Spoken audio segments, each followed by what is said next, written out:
Hi team! I'm Coach Ken. For this video, tuturuan ko kayo kung paano gagawa ng cover photo ng Facebook account nyo. Katulad nito.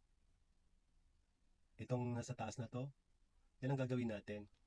First, punta ka sa Canva.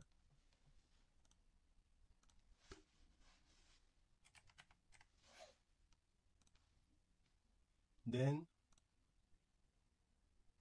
type po sa taas yung search button ng Facebook cover.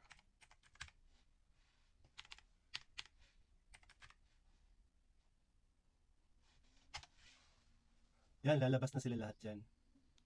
Facebook cover ng Canva. Dito makikita mo lahat kung ano mga design ang gusto mong i-gawin. Kung meron ka na nagustuhan na design dyan, i-edit mo na lang siya, katulad nito.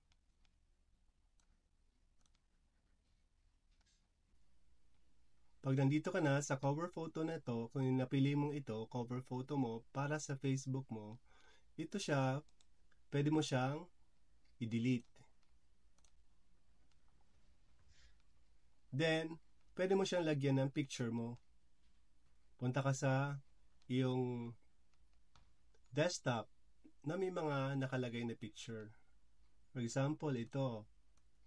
Drag mo lang. Pasok mo dyan. Meron ka ng cover photo sa iyong Facebook. Then, ito kung gusto mong i-edit, type mo lang.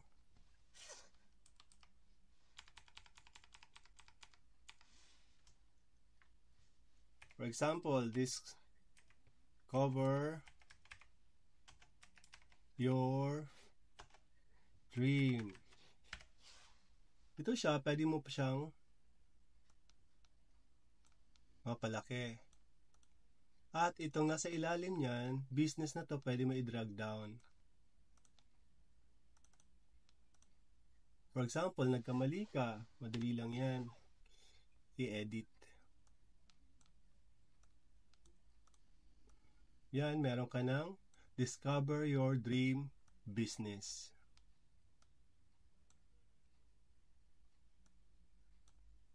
Ito, pwede mo na yung ibaba. Ito rin, pwede mo siyang ibaba. Ito, pwede mo siyang ibaba. Gusto mo itong palitan, pwede rin.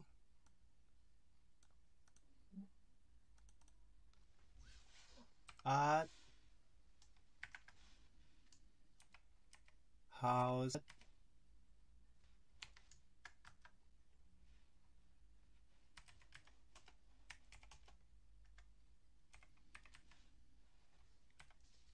franchise.